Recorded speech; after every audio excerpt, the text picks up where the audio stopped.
Everyone, welcome back to CUET by student Khabri. तो आज का जो वीडियो है ये उन स्टूडेंट्स के लिए जिनका फुल पोटेंशियल होता है अच्छे कॉलेज में एडमिशन लेने का। इनफैक्ट उनका एडमिशन हो भी सकता है, पूरे चांसेस होता है, लेकिन प्रॉब्लम आ जाती है फीस पेमेंट करते वक्त। हो सकता है कि पैसों की कमी की वजह से वो एडमिशन नहीं ले पाते और उनको अपना एडमिशन कैंसिल भी करना पड़ सकता है, क्योंकि बहुत जगह पे ऐसा होता है कि लमसम में अमाउंट पे करना पड़ता है, पूरे पैसे एक ही बार में पे करने पड़ते हैं, या फिर कुछ हाफ अमाउंट भी पे कर सकते हैं। लेकिन बहुत से लोग ऐसे भी होते हैं जो नहीं पे कर पाते हैं, इतना पैसे नहीं होते, कोई की फैमिली में थोड़ा सा रहता है फाइनेंशियल इशू। तो ये जो प्रॉब्लम है इसका सोल्यूशन लेकर आ गया एचडीएफसी अपनी एक स्कॉलरशिप के बारे के साथ, जिसके बारे में हम जान लेते हैं क्या स्कॉलरशिप है, क्या क्राइटेरिया है, कौन कौन इस स्कॉलरशिप को ले सकता है, कौन इनरोल कर सकते हैं, कौन से डॉक्यूमेंट्स इसमें यूज़ होंगे, और साथ ही साथ में क्या प्रोसेस है, कैसे रजिस्टर करना है। तो HDFC one of the private bank है टॉप इंडिया का जिसकी ये स्कॉलरशिप है। एचडीएफसी बैंक परिवर्तन ECSS प्रोग्राम 2023-24।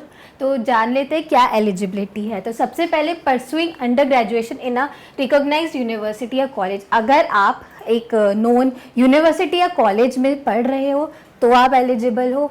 उसके बाद pass with at least 55 marks in previous exam.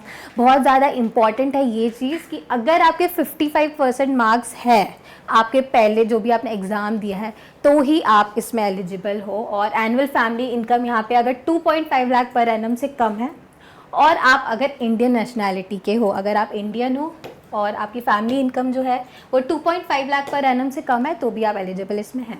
उसके बाद इससे क्या बेनिफिट होगा, अगर हम देखें कि इसमें अगर आप एलिजिबल हो तो इससे क्या आपको क्या फ़ायदा होगा अगर इस स्कॉलरशिप के लिए इनरोल करते हो। तो यहाँ पे ये फ़ायदा आपको मिलता है कि अगर for general under graduate courses, अगर आपका जनरल अंडर ग्रेजुएट कोर्स है तो आपको 30,000 रुपीज़ का बेनिफिट मिलेगा, और साथ ही साथ में अगर आप प्रोफेशनल अंडर ग्रेजुएट कोर्स में हो तो 50,000 रुपीज़ का आपको यहाँ पे बेनिफिट मिलेगा। उसके बाद ये भी देख लेते हैं कौन कौन से डॉक्यूमेंट्स यहाँ पे नेसेसरी हैं जिनके बिना हम इस स्कॉलरशिप में इनरोल नहीं हो सकते। तो जान लेते हैं कौन कौन से डॉक्यूमेंट्स यहाँ पे लगेंगे। तो सबसे पहले passport size photographs, previous years marksheets, उसके बाद आइडेंटिटी प्रूफ, इसमें आधार कार्ड हो सकता है, वोटर आईडी कार्ड हो सकता है, कोई भी आइडेंटिटी प्रूफ होनी चाहिए। उसके बाद करंट ईयर एडमिशन प्रूफ, अगर आप स्कॉलरशिप कॉलेज से रिलेटेड एडमिशन से रिलेटेड लेना चाह रहे हो तो ऑब्वियसली यहाँ पे आपको करंट ईयर एडमिशन प्रूफ देना पड़ेगा, प्रोवाइड करना पड़ेगा।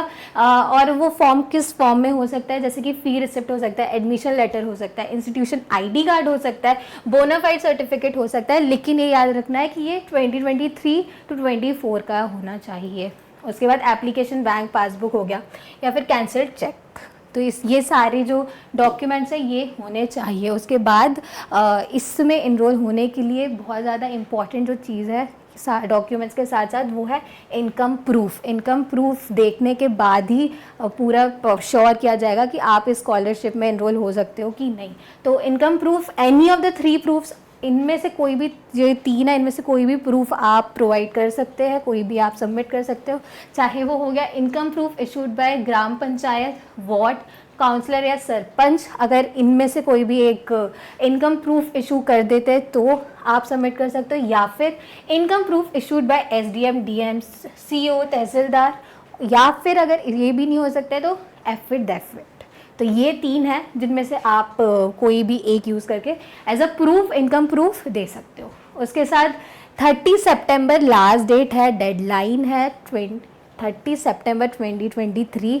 आपको इससे पहले ही रजिस्टर कर लेना है अगर आप इस स्कॉलरशिप, एचडीएफसी की जो स्कॉलरशिप है इसको लेना चाहते हो, इसका फ़ायदा उठाना चाहते हो। तो अब ये देख लेते हैं कि कैसे इसको अप्लाई कर सकते हो। तो डिस्क्रिप्शन बॉक्स में लिंक प्रोवाइड कर दी गई है, आपको वहाँ पर जाना है। डायरेक्टली आप जैसे वहाँ पे जाओगे तो बडी फॉर स्टडी की जो वेबसाइट है वो खुल जाएगी। यहाँ पर आपको ऑप्शन आएगा अप्लाई नाउ और रजिस्टर का, आपको अप्लाई नाउ पे क्लिक कर लेना है। जैसे अप्लाई नाउ पे क्लिक करेंगे यहाँ पे लॉगिन कर लेना है। आप चाहो तो अपने मोबाइल नंबर या ईमेल आईडी दोनों में से किसी से भी आप कर सकते हो। उसके बाद नेक्स्ट चीज़ है, यहाँ पे आपको स्टार्ट एप्लीकेशन करनी है। जैसे ही आप वहाँ पे अपनी पूरी इन्फॉर्मेशन फिल कर लेते हो, जो भी वो आपसे मांगेंगे, नेम वगैरह वगैरह, तो सारी इन्फॉर्मेशन फिल करने के बाद आपको स्टार्ट एप्लीकेशन करना है। रीडायरेक्ट कर दिया जाएगा HDFC बैंक का जो स्कॉलरशिप का जो पेज है वहाँ पे। यहाँ पे आपको स्टार्ट एप्लीकेशन मिलेगा ऑप्शन, यहाँ पे आपका नाम आ जाएगा, जो भी आपका नाम है, डियर XYZ। यहाँ पे कंफर्मेशन भी आ जाएगा, you have logged in successfully, now you can proceed to the application form. जैसे ही आता है इसका मतलब है कि आपका जो आपने अभी जो वो किया है, पूरा रजिस्टर किया है, वो कन्फर्म्ड है। तो यहाँ पे आप अपनी एप्लीकेशन स्टार्ट कर सकते हो। जैसे स्टार्ट एप्लीकेशन करेंगे, यहाँ पे आप देख सकते हो सारी इन्फॉर्मेशन आ जाएगी। अब यहाँ पे आपसे जो भी पर्सनल डिटेल्स आपकी मांगेंगे, आपके डॉक्यूमेंट्स जो भी आपको यहाँ पे अपलोड करने हैं, वो सारी चीज़ें आपको एक एक करके करते जाना है। आपका एजुकेशन के बारे में पूछेंगे, फैमिली मेम्बर्स डॉक्यूमेंट्स हो गए, यहाँ पे आपको सारे इनकम सर्टिफिकेट हो गया, उसके बाद मार्कशीट्स हो गई, तो वो सारी चीज़ें यहाँ पे डॉक्यूमेंट्स में आपको अपलोड करनी है।